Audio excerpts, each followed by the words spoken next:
Indian government 37,500 crores ಕೋಲ್ ಗ್ಯಾಸಿಫಿಕೇಶನ್ಗೆ announce ಮಾಡಿದೆ. ಕೋಲ್ ಗ್ಯಾಸಿಫಿಕೇಶನ್ ಅಂದ್ರೇನು, ಈ ಪ್ರಾಜೆಕ್ಟ್ ಇಂದ ಯಾವ್ಯಾವ ಸೆಕ್ಟರ್ಗೆ ಬೆನಿಫಿಟ್ ಆಗುತ್ತೆ ಅಂತಂದ್ಬಿಟ್ಟು ಈ ವಿಡಿಯೋದಲ್ಲಿ ತಿಳ್ಕೊಂಡು ಬರೋಣ ಬನ್ನಿ.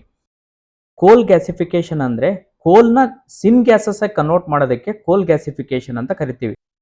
ಸಿನ್ ಗ್ಯಾಸಸ್ನ ಫರ್ಟಿಲೈಸರ್ಸ್ ಲೈಕ್ ಯೂರಿಯಾ ಮತ್ತೆ ಅಮೋನಿಯಾ ಪ್ರೊಡಕ್ಷನ್ಗೆ ಯೂಸ್ ಮಾಡ್ತೀವಿ, ಮತ್ತೆ methanol and synthetic natural gas ಪ್ರೊಡಕ್ಷನ್ಗೆ ಯೂಸ್ ಮಾಡ್ತೀವಿ, ಮತ್ತೆ ಹೈಡ್ರೋಜನ್ ಫ್ಯೂಯಲ್ಗೋಸ್ಕರ ಸಿನ್ ಗ್ಯಾಸಸ್ನ ಯೂಸ್ ಮಾಡ್ತೀವಿ and other chemicals and steel making ಕೂಡ ನಾವು ಸಿನ್ ಗ್ಯಾಸಸ್ನ ಯೂಸ್ ಮಾಡ್ತೀವಿ.